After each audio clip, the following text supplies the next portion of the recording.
साथियों, आज की वीडियो में हम लोग डिस्कस करेंगे टीजीटी के 2016 में आया हुआ पेपर। इस पर हम एक पार्ट बना चुके हैं। अगर आप लोगों ने वो प्रीवियस पार्ट नहीं देखा है तो उसको जा कर के एक बार देख लीजिएगा। फिलहाल उसमें हम लोगों ने डिस्कस करे थे 1 से लेकर के 65 क्वेश्चन तक, लेकिन आज की वीडियो में जो चीज़ हम लोग डिस्कस करेंगे वो होगी 65 से लेकर के 125 तक क्वेश्चन। ठीक है, तो चलो शुरुआत कर लेते हैं हम लोग। सबसे पहले 65 नंबर पे जो क्वेश्चन है वो है हमारा कि in which of the following did Milton, यानी कि नीचे जॉन मिल्टन के द्वारा लिखे गए कुछ वर्क हैं, इनमें से कौन से वर्क में जॉन मिल्टन ने प्रमोट किया था किस चीज़ को, फ्रीडम ऑफ स्पीच को, और अपोज किसका किया था, लाइसेंसिंग एंड सेंसरशिप को। उनके कहने का मतलब ये है यहाँ पर कि ये जो जॉन मिल्टन थे, जॉन मिल्टन ने अपने किस कार्य में, किस वर्क में अभिव्यक्ति की स्वतंत्रता को बढ़ावा दिया और लाइसेंसिंग का विरोध किया, यानी कि जो लाइसेंसिंग और सेंसरशिप था उसको अपोज किया, उसका विरोध किया। तो वो हमारा था कौन सा, एरोपेजेटिका, यानी कि बी ऑप्शन हमारा क्या होगा यहाँ पर सही होगा। और ये जो एरोपेजेटिका है ये कब आया था, तो ये आया था 1644 में। ये भी ध्यान बनाए रखना। ओके,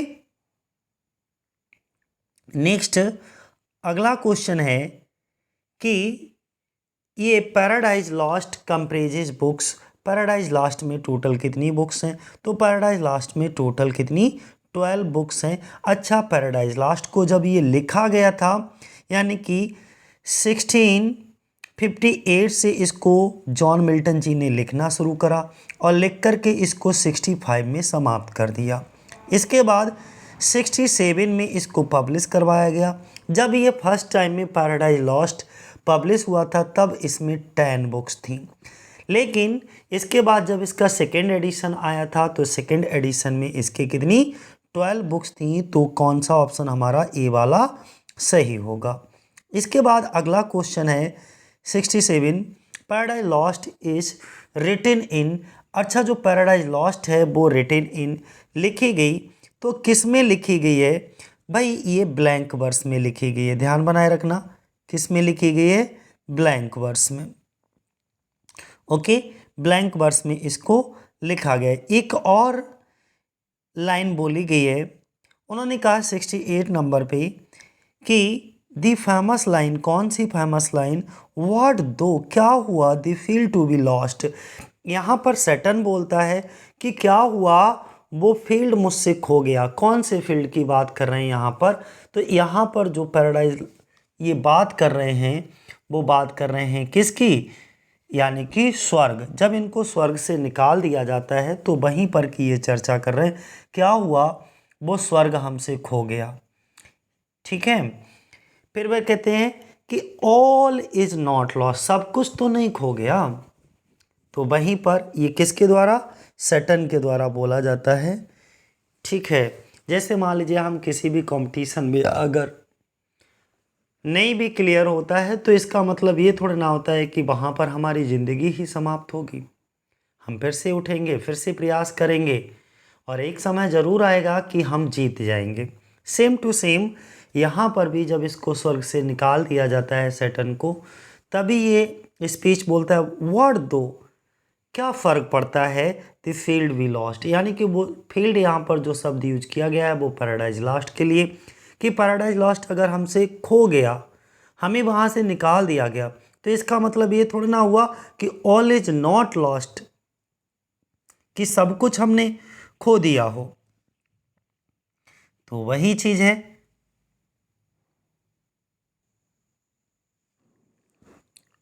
नेक्स्ट देखिएगा, Milton's begin paradise lost book first. उन्होंने कहा, जो जॉन मिल्टन थे उन्होंने पैराडाइज लॉस्ट जो बुक थी, क्योंकि पैराडाइज लॉस्ट में टोटल बुक्स हमारी 12 थी, तो उसमें से जो बुक नंबर फर्स्ट की बात कर रहे हैं वो किससे शुरू होती है, तो मिल्टन ने पैराडाइज लॉस्ट बुक फर्स्ट को जो बिगिन किया, शुरुआत की, वो इन्वोकेशन से की थी। अच्छा, इन्वोकेशन का मतलब क्या होता है, इन्वोकेशन का मतलब होता है किसी चीज़ का आवाहन करना। ठीक है, तो आगे देखिए 70 नंबर पे, John Milton is most famous for his. John Milton जो हैं वो चारों स्टाइल्स में से कौन से स्टाइल को लिखना पसंद करते थे? तो ग्रैंड स्टाइल में लिखना पसंद करते थे। ये स्टाइल उनका मोस्ट फेमस स्टाइल था। 71 नंबर की अगर हम बात करें तो 71 नंबर पे क्या क्या गया? द वर्ड, वह शब्द डेट कंप्लीट्स, जो कंप्लीट करता है द फेमस लाइन को, वो वर्ड आपको लिखना है। बहुत फेमस स्पीच है। इस फेमस स्पीच को, ठीक है, बहुत अच्छे से याद रखिए। Better to reign in hell than serve in, क्या है? हेवन। ठीक है, उसने ऐसा क्यों कहा कि बेटर टू रेन, राज्य करना अधिक अच्छा है। इन हेल, कहाँ? हेल में। हेल का मतलब होता है नर्क में। राज्य करना अधिक अच्छा है किससे? देन सर्व, सेवा करने से। कहाँ? इन हेवन, स्वर्ग में। उसने कहा स्वर्ग में नौकर रहने से अच्छा है नर्क में राजा की तरह जिंदगी जीऊं। तो ये भी किसकी स्पीच है? आप ये शब्द जो है इस लाइन को कंप्लीट करेगा, लेकिन ये स्पीच किसके द्वारा? ए बी सैटन के द्वारा बोली जाती है। किसमें? पैराडाइज लॉस्ट में। अगला 72 नंबर पे जो क्वेश्चन 2016 में पूछा गया वो क्या था? William Shakespeare belong to the, William Shakespeare Elizabethan age से बिलोंग करते थे। कहाँ से? एलिजाबेथन एज से। अगला हम बात करेंगे कि who is known as the melancholy man in As You Like It. As You Like It में मलंकली मैन के नाम से किसको जाना जाता है? तो वो जैकस होता है। कौन होता है? जैकस। यानी कि सी ऑप्शन हमारा क्या होगा? सही होगा। अगला हम बात करेंगे तो बोले which of the following is not a character in As You Like It. जो विलियम शेक्सपियर का As You Like It play है, ठीक है, तो उसमें 4 ऑप्शन दिए गए हैं। 4 ऑप्शन में से 3 जो हैं वो एज यू लाइक इट के कैरेक्टर हैं, लेकिन एक नहीं है। तो कौन नहीं है? पोर्सिया। तो पोर्सिया कहाँ पाई जाती है? ये मर्चेंटा वेनिस में पाई जाती है। आगे फोर्टनब्रास इज द कैरेक्टर। ये जो फोर्टनब्रास कैरेक्टर है वो कौन से प्ले में है शेक्सपियर के? तो फोर्टनब्रास जो है वो कहाँ? हैमलेट में दिखाया जाता है। ये कहाँ का प्रिंस दिखाया जाता है? फोर्टनब्रास किंग ऑफ नॉर्वे दिखाया जाता है। ठीक है, ध्यान बनाए रखना। अगला the main theme of Shakespearean sonnet is. जो शेक्सपियरियन सोनेट है उनकी मेन थीम क्या होती है? तो मेन थीम उनकी लव दिखाई जाती है, प्यार दिखाया जाता है। जितने भी शेक्सपियर ने अपनी सोनेट लिखे उन सभी सोनेट्स की जो मेन थीम थी वो क्या थी? लव थी। अगला उन्होंने कहा जो शेक्सपियरियन सोनेट हैं वो एंड्स विद अ, तो किस पे? देखिएगा वो जो कपलेट पर एंड होते हैं। किस पे? कपलेट पे, जिसमें 3 क्वार्टरेन होते हैं, यानी कि 3 स्टेंजा, और लास्ट में एक 2 लाइनों का क्या लगा होता है? कपलेट, जिसे हम हिंदी में दोहा कहते हैं। अगला 78 की अगर हम बात करें तो उन्होंने कहा कि the number of sonnets written by Shakespeare is. जो विलियम शेक्सपियर के द्वारा सोनेट लिखे वो कितने हैं? 154 सोनेट। 154 सोनेट में से 1 से लेकर के 126 सोनेट तक जो है उन्होंने WH यानी कि हेनरी रॉयस्ले या विलियम हर्वर्ड को डेडिकेट किए, और 127 से लेकर के 152 तक डार्क लेडी, जिसे मैरी पिटोन के नाम से जाना जाता है, उनको डेडिकेट किए। और लास्ट के जो 2 सोनेट थे वो लव गॉड कुपिड थे, उनको डेडिकेट किए इन्होंने। तो इनके टोटल कितने? 154 सोनेट सीक्वेंस लिखा था इन्होंने। आगे 79 की अगर हम बात करें, बहुत प्रसिद्ध लाइन है, बहुत फेमस है। लाइफ इज जीवन है बट अ वॉकिंग शैडो, एक चलती फिरती छाया है। यानी कि जीवन तो है लेकिन जीवन क्या है? एक चलती फिरती छाया है। ये लाइनें जो हैं वो विलियम शेक्सपियर की किस प्ले से ली गई हैं? तो बहुत प्रसिद्ध प्ले है इनका मैकबेथ। मैकबेथ को पढ़िएगा। ठीक है, 4 ग्रेट ट्रेजेडीज में से एक है हुक्म, यानी कि हैमलेट, किंग लियर, मैकबेथ और Hamlet, King Lear, Macbeth, Othello. अगला गॉल्सवर्दी से देखो आया है। गॉल्सवर्दी की कौन से प्लेसेज?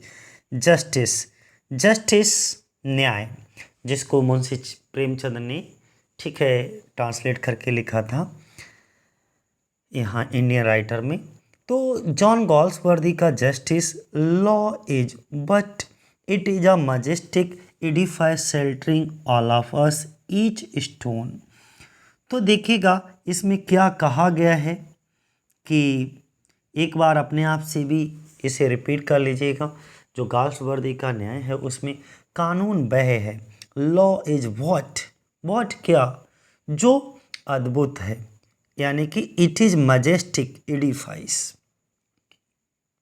हम सभी को आश्रय देते हैं, यानी कि शेल्टरिंग ऑल ऑफ अस। ये जो कानून है ना वो सबको एक समान होना चाहिए, सबको एक समान आश्रय देता है, ठीक है। और ईच स्टोन, और यहाँ पे जो लॉ है वो ईच स्टोन क्या कहा गया, each stone of which rest on अनादर, यानी कि प्रत्येक पत्थर जो एक दूसरे पर टिका है। यानी कि हम कहें जैसे मान लीजिए कोई मकान बनाया गया और उस मकान में कहे नहीं, एक ईंट बोलने लगे कि नहीं ये पूरा मकान तो मुझ पर ही है, नहीं, उसमें हर ईंट एक दूसरे पर क्या है, आश्रित है, हर एक ईंट एक दूसरे पर टिकी हुई है। सेम टू सेम यहाँ पर भी कहा गया है। तो ये स्टेटमेंट किसने दिया है? ये स्टेटमेंट जो दिया है वो न्यायाधीश के द्वारा दिया गया है। अब न्यायाधीश कौन होता है? जज, यानी कि डी ऑप्शन इसका क्या हो जाएगा, सही हो जाएगा।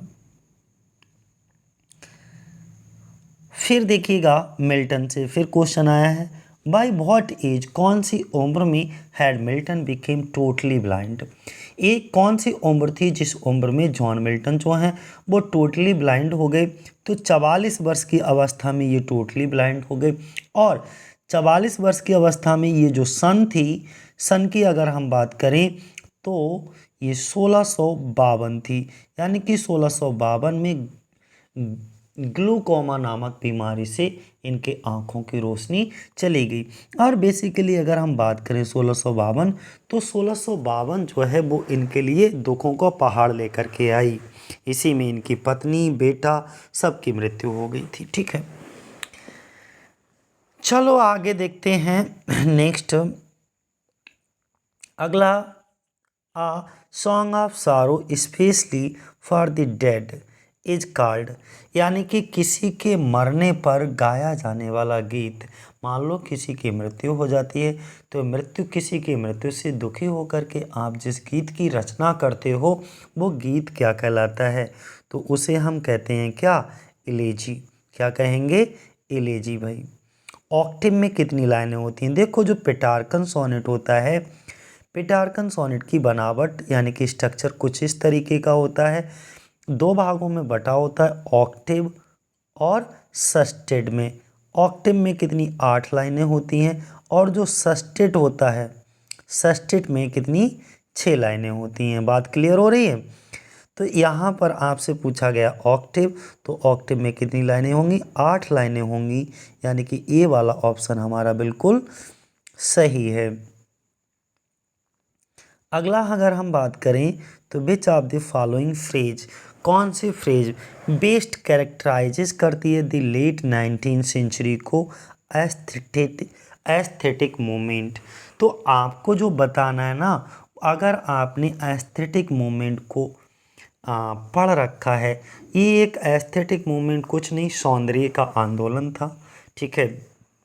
तो उसमें किसकी, एक ही बहुत ज़्यादा फेमस इसका एक फ्रेज हुआ था, एक वाक्यांश बहुत प्रसिद्ध हुआ था, आर्ट फॉर आर्ट सेक, जिसका मीनिंग होता है कला के लिए कला, कला के लिए कला, कला कला के वास्ते। डी ऑप्शन हमारा क्या होगा, सही होगा। देखो अब जो पूछ लिया गया वो ओड के बारे में पूछ लिया गया, और वो भी कौन सा, पेंडायरिक ओड के बारे में पूछा गया है कि स्ट्रॉफ, एंटी स्ट्रॉफ और इपोड जो होता है form a 3 part structure in, तो आप चाहो तो अगर ऑप्शन में कहीं पर पिंडायरिक ओड होता तो हम पिंडायरिक ओड लगाते। पिंडायरिक ओड को ही हम क्लासिक ओड कहते हैं। इसी को पिंडारिक ओड भी कहते हैं, जो कि ग्रीक कवि पिंडार के नाम से पिंडारिक। ठीक है, तो ध्यान बनाए रखिएगा। पिंडारिक ओड या क्लासिक ओड दोनों में से कोई से भी दे रखे हों तो बात एक ही है। पिंडारिक ओड को ही हम क्लासिक ओड कहते हैं। ठीक है, और यही पिंडारिक ओड हमारा स्ट्रोफ, एंटी स्ट्रोफ और इपोड में बटा होता है।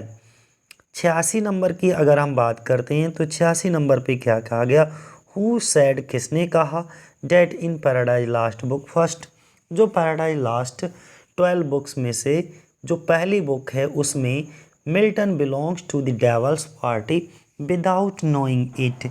इसका मीनिंग ये हुआ कि ये जो मिल्टन है ना वो बिलोंग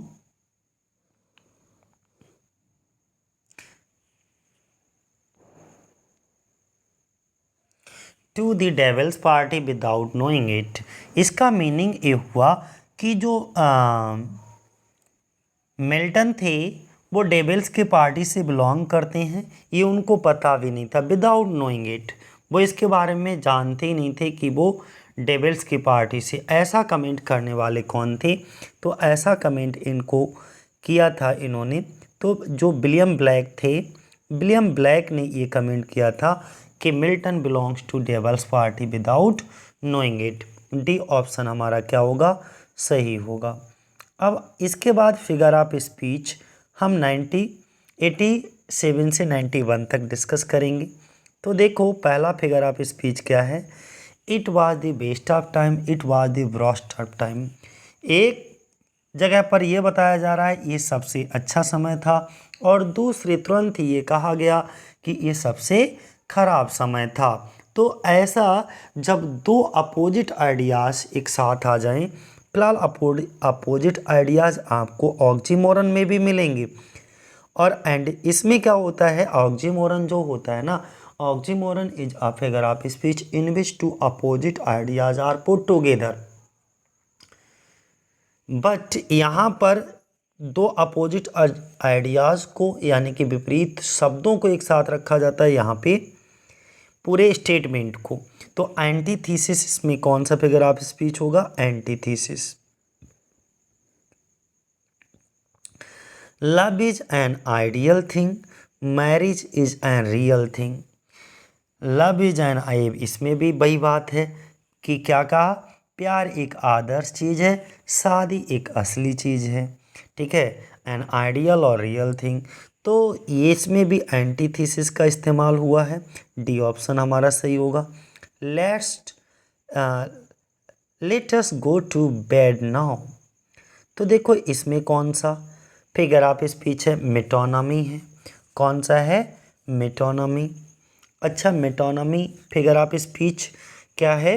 चलो अब बिस्तर पर चलते हैं। तो let us go to bed now. अब बिस्तर पे चलने से मतलब यहाँ पे सोने से है, तो सब्स्टिट्यूट यूज किया है सोने का। तो बेड पर से मतलब क्या है? वो ये कहना चाह रहा है कि चलो अब सोने चलें। ठीक है, नेक्स्ट 90 पे क्या यूज किया गया है? बोले humour is the shock observer of life, it help us take the blows.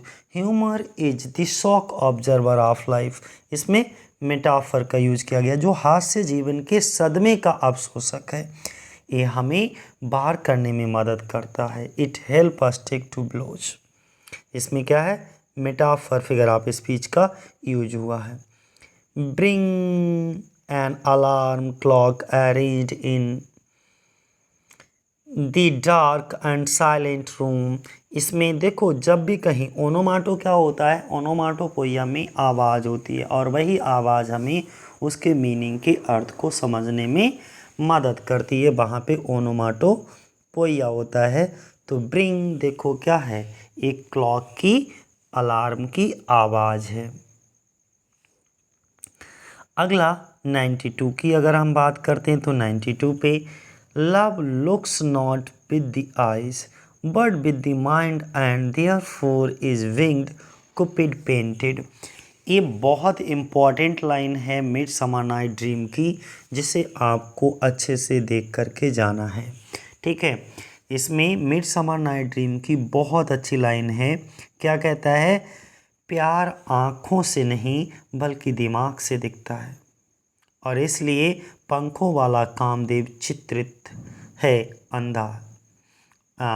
तो यहाँ पर एक चीज़ और है कि love looks not with eyes, प्यार हम आँखों से नहीं बट माइंड यहाँ पे दिल का यूज़ किया, विद द माइंड। लेकिन प्यार हम किससे महसूस करते हैं? दिल से, ना कि दिमाग से। ठीक है, तो मिडसमर नाइट ड्रीम की ये लाइनें हैं। अगला, ये बहुत फेमस लाइनें हैं, इंटर के कोर्स में भी रही हैं, ये फर्स्ट ईयर में इंटर में। The quality of mercy is not strength, okay, it dropped A gentle rain from the haven. जो मर्सी यानी कि जो क्वालिटी ऑफ मर्सी है, दया की जो गुणवत्ता है, वो इज़ नॉट स्ट्रेंथ, ये तनावपूर्ण नहीं है, ये तो इट ड्रॉप्ड, ये तो गिरती है बूंद बूंद। जिस तरीके से स्वर्ग से पानी नहीं बूंद बूंद करके बरसता है, अपनी मर्जी का मालिक खुद होता है, जब तक मन करेगा बरसेगा, जब मन करेगा बरसना बंद कर देगा। वैसे ही ये दया का जो भाव है ना, वो हमारे अंदर ऑटोमेटिकली आता है। ये हमें ज़बरदस्ती किसी पर दया दिखाने के लिए कोई भी व्यक्ति हमको बेबस नहीं कर सकता। तो वहीं पर शायलॉक ये बात कहता है कि तुम एंटोनियो पर मुझे दया दिखाने के लिए विवश नहीं कर सकते। तब ये कहती है कौन? पोर्सिया। ठीक है, तो ये जो पेपर ये जो लाइनें हैं वो मर्चेंट ऑफ वेनिस की हैं, ध्यान बनाए रखना। और बहुत फेमस लाइन है ये, विलियम शेक्सपियर के सोनेट के रूप में एक सॉन्ग है मर्चेंट ऑफ वेनिस में, वहाँ से ली गई लाइनें हैं। एक और इम्पॉर्टेंट लाइन आ गई, बोले frailty thy name is woman. Frailty thy name is, frailty का मतलब होता है धोखा, यानी कि कमजोरी, कमजोरी के लिए बोलते हैं कमजोर तेरा नाम, कमजोरी ही तेरा नाम क्या है? वुमेन, महिला। यानी कि स्त्री का दूसरा नाम ही क्या है? फ्राइलिटी है, धोखा है, कमजोरी है। इज टेकन फ्रॉम, कहाँ से? हैमलेट कहता है अपनी माँ गर्ट्रूड के बारे में। ठीक है, अगला, एज कैन नॉट बिदर हर। अगला स्टेटमेंट है एज कैन नॉट बिदर हर, नार कस्टम स्टेल हर इनफाइनाइट वैरायटी। उम्र उसे मुरझा नहीं सकती, ना ही रिवाज, ओके, ना कस्टम स्टाइल उसकी अनंत विविधता। तो ये जो बोला जाता है एंटोनी एंड क्लोपेट्रा में इसको बोला जाता है, और मुझे लगता है वो जो हिजड़ा नहीं होता है वो बोलता है क्लोपेट्रा के बारे में।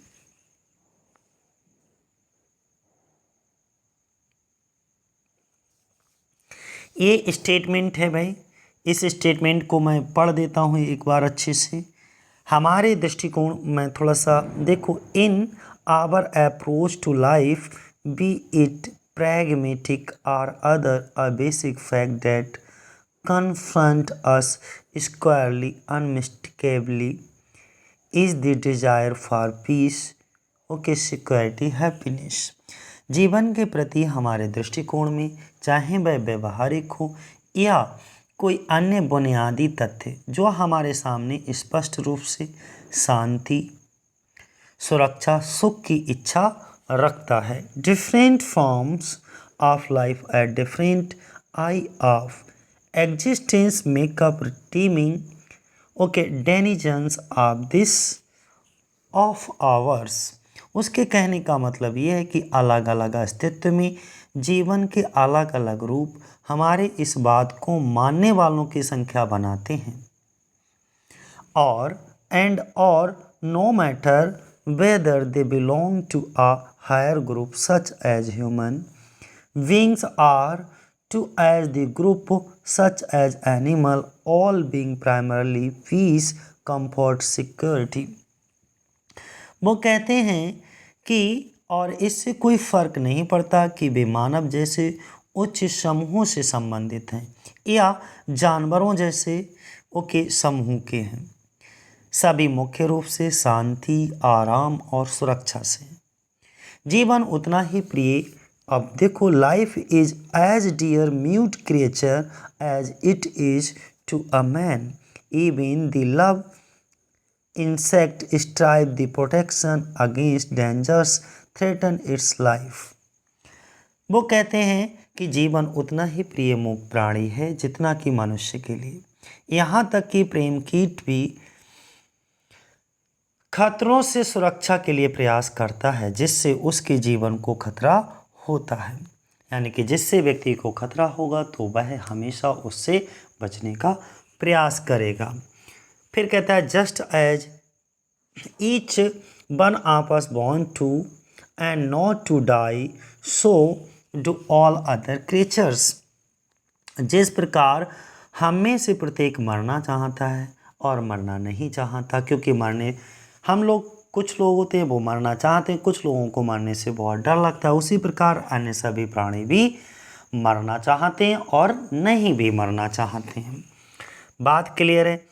तो यहाँ पर देखो, जब भी आप किसी भी पैसेज को पढ़ोगे तो बड़े आराम से पैसेज को एक पहली बार तो सरसरी नज़रों से पढ़ लो, फिर उसको मीनिंग को समझो कि आखिर ये जो पैराग्राफ है ना वो किसके बारे में जिक्र कर रहा है, हमसे किस चीज़ को इंडिकेट कर रहा है। फिर उसके आंसर्स को देना शुरू करो। ठीक है, आंसर्स मुझे लगता है कभी आपके गलत नहीं होंगे। पहला ही ऑप्शन है, बोलेंगे कि 96 नंबर पे अगर हम बात करें तो वो कह रहा है कि the author's main point is date.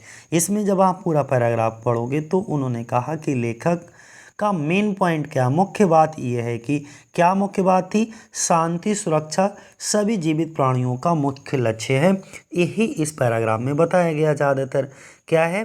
तो सी वाला ऑप्शन हमारा क्या हो जाएगा, सही हो जाएगा कि peace security are the chief goals, मुख्य उद्देश्य ऑफ ऑल लिविंग बींग्स, जितनी भी हमारे जीवित प्राणी हैं। लिविंग बींग्स का मतलब जीवित प्राणी। 97 पे अगर हम बात करें तो 97 हमारा कहता है which one of the following assumptions or steps is essential in developing the author's position. लेखक की स्थिति को विकसित करने के लिए निम्नलिखित में से कौन सी धारणा जो है वो आवश्यक है। तो एक आपको पोजीशन बताना है लेखक की, एक अजम्पशन या स्टेप कोई भी बता दीजिएगा। तो अगर वो कहता है तो क्या कहता है, बी वाला ऑप्शन सही से पढ़िएगा, आपको समझ आ जाएगा कि the will to survive of a creature is identify with a desire of peace. मतलब क्या हुआ कि किसी प्राणी के जीवित रहने की इच्छा को शांति की इच्छा के साथ पहचाना जाता है। अगला डेनिजन्स, इस पैराग्राफ में एक शब्द दिया है डेनिजन, उस डेनिजन को एम्प्लॉयज करना है, यानी कि डेनिजन्स शब्द का अर्थ बताना है। ठीक है, तो डेनिजन्स शब्द का अर्थ क्या है, यहाँ पे इनहैबिटेंट हो जाएगा। इनहैबिटेंट का मतलब होता है जैसे वो निवासी नहीं होते, जहाँ पर हम निवास कहते हैं, या हमारा निवास स्थान रहने की जगह इनहैबिटेंट कहलाती है। अगला 99 का क्वेश्चन है हमारा, जो लेखक है वो प्रिज्यूम्स करता है, क्या प्रिज्यूम करता है, डेट एनिमल्स आर। मतलब ये हुआ कि लेखक मानता है कि जानवर क्या है, इंसानों से हीन होते हैं, यानी कि इन्फीरियर टू ह्यूमन बींग्स, वो किसी भी तरीके से सुपीरियर नहीं होते। अगर प्राणियों में बात करें तो मानव को ही सबसे ज़्यादा इंटेलिजेंट और सुपीरियर माना जाता है। तो यहाँ पे बी ऑप्शन हमारा सही होगा, इन्फीरियर टू ह्यूमन बींग्स। एक और पैराग्राफ है, मैं फ़िलहाल इसे पढ़ूंगा नहीं, आप लोग खुद पढ़ लीजिएगा, मैं खाली क्वेश्चंस को इसको क्लियर कर देता हूँ। ठीक है, वीडियो को पॉज करके आसानी से पढ़िए, समझिए और फिर आंसर करिए। अगला क्वेश्चन क्या कह रहा है, हम ऐसे ही क्लियर कर देते। बोले the mart who died for the freedom of India wanted, यानी कि भारत की आज़ादी के लिए शहीद हुए शहीदों को चाहिए था, क्या चाहिए था भाई, तो सी ऑप्शन हमारा सही हो जाएगा, यानी कि the country to be free from slavery. उनका अर्थ ये हुआ, इसका मीनिंग ये हुआ कि देश को गुलामी से मुक्ति दिलाना। Next, the martyr wanted to, वो चाहते हैं, वांटेड डेट क्या चाहते हैं, मीनिंग समझिएगा, बी वाला ऑप्शन हमारा सही होगा। There should be perfect communal love and peace in the country. मतलब ये हुआ कि देश में पूर्ण सांप्रदायिक प्रेम, कम्युनल का मतलब होता है सांप्रदायिक, लव प्रेम, एक दूसरे में एकदम प्रेम हो और शांति होनी चाहिए, है ना। एक देश प्रेम की भावना हर एक वर्ग में, हर एक समूह, हिंदू मुस्लिम सिख ईसाई, चाहे हम कोई भी हों, जिस धरती पर हम रहते हैं, जिस धरती कि आबो हवा में हमने सांस लेना सीखा है, हमें उस देश के प्रति प्रेम लगाव होना ही चाहिए और उसके प्रति सम्मान भी। ठीक है, हम हैं, एक अमिताभ बच्चन का सॉन्ग बहुत अच्छा है, मेरे देशवासियों आपस में प्रेम करेंगे मेरे, है ना, हमें याद नहीं आ रहा अच्छे से उसके बोल। खैर, नेक्स्ट आगे हम लोग डिस्कस करेंगे। उन्होंने कहा 102 नंबर पे, we must strive with total commitment to. इसका मतलब क्या हुआ? मतलब ये हुआ भाई कि हमें पूरी प्रतिबद्धता के साथ प्रयास करना चाहिए। वी मस्ट स्ट्राइव, पूरी हिम्मत, जोश, लगन, प्रतिबद्धता, डिटर्मिनेशन के साथ टोटल कमिटमेंट करना चाहिए। तो क्या कमिटमेंट करना चाहिए? बुक ले, revitalise our rich past culture. Revitalise, जो रिवाइटल नहीं होता है, एक कैप्सूल भी आता है रिवाइटल, याद आया होगा, पहले सलमान खान उसका ऐड करता था। तो भाई यहाँ पर इसका मीनिंग क्या हुआ भाई? बी वाला ऑप्शन तो हमारा ठीक है, लेकिन इसका मीनिंग भी समझ लो। मीनिंग होता है इसका कि हमारी जो समृद्ध अतीत संस्कृति को क्या करना है, ओके, रिवाइटलाइज करना। रिवाइटलाइज का मतलब होता है पुनर्जीवित करना, पुनरुद्धार करना, ठीक है। और किसको? आवर, हमारी रिच, बहुत धनी, पहले बहुत फेमस हुआ करती थी पास्ट कल्चर को, लेकिन अब आने वाली जो पीढ़ी है वो हमारी पास्ट कल्चर को क्या कर रही है? धूमिल कर रही है और उसे लगातार भुलाती जा रही है। तो हमें क्या करना है? रिवाइटलाइज करना है आवर रिच पास्ट कल्चर को। 103 नंबर का क्वेश्चन है, आवर फ्रीडम फाइटर्स, जो हमारे फ्रीडम फाइटर रहे हैं, हमारे स्वतंत्रता सेनानियों ने क्या किए है? ओके, इम्बिजेंट किया है, कल्पना की है डेट की in free India. Free India में क्या होगा? फ्री इंडिया में भाई क्या होगा? तो एक समतावादी समाज होना चाहिए। कैसा समाज होना चाहिए? यानी कि there should be an egalitarian society. Egalitarian का मतलब होता है समान सोसाइटी, समानता का भाव होना चाहिए। अगला क्वेश्चन देखो, अगला फिल इन दी ब्लैंक्स करना है। उन्होंने बीज का मतलब होता है मधुमक्खी नहीं होती है। Displays distinct preferences of different colours but are also sensitive to ultraviolet lights. देखिए, इसका मीनिंग ये हुआ बीज। अब इसको कैसे क्लियर करोगे? तो यहाँ से देखो, क्लियर करने के लिए यहाँ से पेयर लो, ये बट आल्सो लगा है, तो बट आल्सो के साथ पेयर क्या होता है? नॉट ओनली आता है, तो नॉट ओनली बट आल्सो होता है, तो यहाँ पे इसका मतलब पेयर में क्या आ जाएगा? नॉट ओनली आ जाएगा। कुछ अर्थ निकालने की आवश्यकता ही नहीं है आपको। अगला जुपिटर। अब देखिएगा, जुपिटर तो सिंगुलर है ना भाई, सिंगुलर ही तो है, जुपिटर एक ग्रह भाई। जुपिटर बृहस्पति के लिए बोलते हैं ना, सौरमंडल का सबसे बड़ा ग्रह कहा जाता है, the largest planet in the solar system. तो ये सिंगुलर है, जब सिंगुलर है तो वर्ब सिंगुलर हो जाएगी, तो ये जो हमारा आ जाएगा। और वैसे भी सुपरलेटिव डिग्री का जो स्ट्रक्चर होता है सब्जेक्ट वर्ब, है ना, दी सुपरलेटिव डिग्री, इसके बाद नाउन होता है।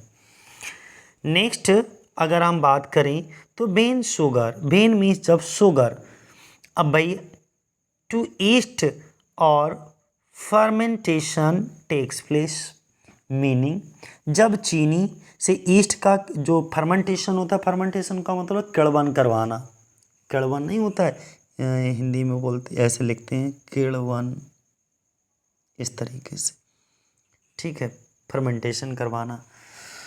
तो क्या आएगा भाई, तो is added, is added that means वाक्य हमारा कहाँ जाएगा, पैसिव में जाएगा ये, ओके। 107 नंबर क्वेश्चन देखो, उन्होंने कहा the overall efficiency of a system can B, overall efficiency of a system can B, एक प्रणाली की जो समग्र दक्षता नहीं होती है उसके सबसे कमज़ोर तथ्य की हो सकती है, that of its weakest element, सबसे कमज़ोर एलिमेंट हो सकता है। तो अब इसे ग्रामेटिकली देखना है, ठीक है। उन्होंने क्या कहा, the overall efficiency of a system can be no greater than that of its weakest element. 108 number देखिए, कहता है at agricultural station many types of grass are grown under the various condition, कृषि जो स्टेशन नहीं होते हैं हमारे, जितने भी एग्रीकल्चरल स्टेशन होते हैं, पर कई प्रकार की घास उगाई जाती है। तो कई प्रकार की घास किसके, अंडर वेरियस कंडीशंस। अगला क्वेश्चन देखो 109, नाइट्रिक एसिड की बात करते हैं। तो जो नाइट्रिक एसिड है रिएक्ट करेगा, रिएक्ट्स विद, क्या करेगा, रिएक्ट करेगा, अभिक्रिया करेगा किसके साथ, कॉपर के साथ, to give off brown fumes of nitrogen oxide. मतलब जो नाइट्रिक एसिड नाइट्रोजन ऑक्साइड के साथ प्रतिक्रिया करता है तो भूरे रंग के धुएं को छोड़, कॉपर में से क्या निकलता है, भूरे रंग का एक धुआं निकलता है। फ्लूम्स का मतलब होता है धुआं। अगला सैचुरेटेड, क्या लिखा है, the saturated fat in dairy foods is thought in factor in the in heart disease, क्या होगा, टू बी, क्या भरा जाएगा, thought to be. Next 111 number पे देखिएगा, बोले robots are being used increasingly in industry as they can work on large job faster और more precise and don't tires easily, क्या भरेंगे, डोंट टायर्स ईजली। 112 नंबर पे, many plants can grow in water without any soil as long as nutrient are added, management as, management फिर भरा जाएगा, can be defined, ठीक है। तो जो मैनेजमेंट है, प्रबंधन है, कैन बी डिफाइंड, एक उद्यम संगठन और क्या होता है, ऑर्गेनाइजेशन और कोऑर्डिनेशन इज एन एंटरप्राइज करते हैं, तो कैन बी डिफाइंड, ये भी पैसिव वॉइस में वाक्य है। अगला कहा गया है कि in the following sentences identify करना है द वन बोल्ड वर्ड और phrase that must be change in order of sentence to be correct. मतलब निम्नलिखित वाक्यों में आपको कुछ ऐसे बोल्ड यानी कि डार्क कलर के शब्द होंगे या वाक्यांश की पहचान करना है जिसे वाक्य के सही होने के लिए बदला जाना चाहिए, उसमें कुछ ना कुछ गलती है तो उसमें आपको क्या करना है, बदलना है। ऑल दो बी आर, समझो क्या कहा गया है, ऑल दो यद्यपि बी आर नो लॉन्गर, अब आगे क्या आएगा, no longer enjoy to study languages, जी क्या होगा, लैंग्वेजेस नहीं होगा, क्या होगा, लैंग्वेज होगा। To study language. अगला आपको देखना है before, next, before in 1920 scientists used to think and क्या लिखा है, immobilized muscles would become weaker। तो इसमें क्या है, थिंक एन के बाद एन डी के बाद में कभी भी वर्ब नहीं आता है, क्या आती है, नाउन आता है। तो यहाँ पर ये गलती है। अगला, nuclear waste has traditionally been stored in steel drums what are subject to rust। तो देखिएगा what is आएगा ना कि are। अगला, the immune system is the body's way of protecting itself against virus। तो यहाँ पे way of protecting itself जो है उसमें एरर है। इसके बाद next, originate the Ethiopia coffee was drunk in the Arab world before it came into Europe. तो in Ethiopia coffee was drunk, ठीक है, इसमें एरर है। Amsterdam is a town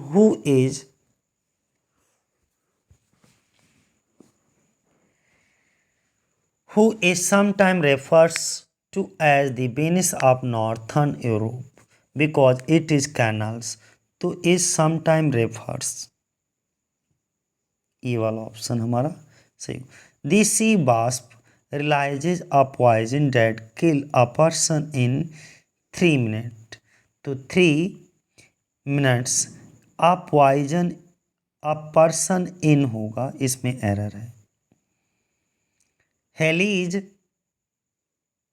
comet approach the earth close to be visible every 75 years to be visible, इसमें error है।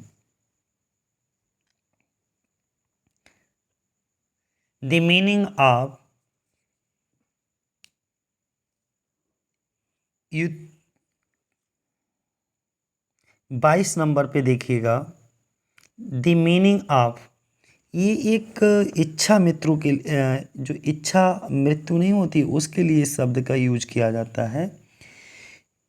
Euthanasia, क्या है, euthanasia यानी कि मैरी किलिंग, इच्छा मृत्यु, केवल हत्या।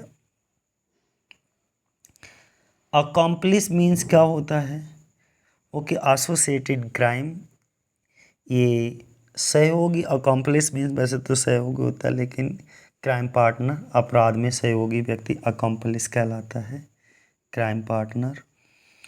100 condition of self government is called autocracy कहलाता है, यानी कि स्वशासन की स्थिति क्या कहलाती है, निरंकुशता, ऑटोक्रेसी। और ये आखिरी क्वेश्चन आज का 125 number, one who abstain completely from alcohol is called, तो वो टीटूटेलर कहलाता है, यानी कि शराब से पूरी तरह परहेज करने वाले को क्या कहा जाता है, टीटूटेलर। क्लियर है। आज के लिए इतना ही दोस्तों, बाकी डिस्कस करेंगे 2021 का आगे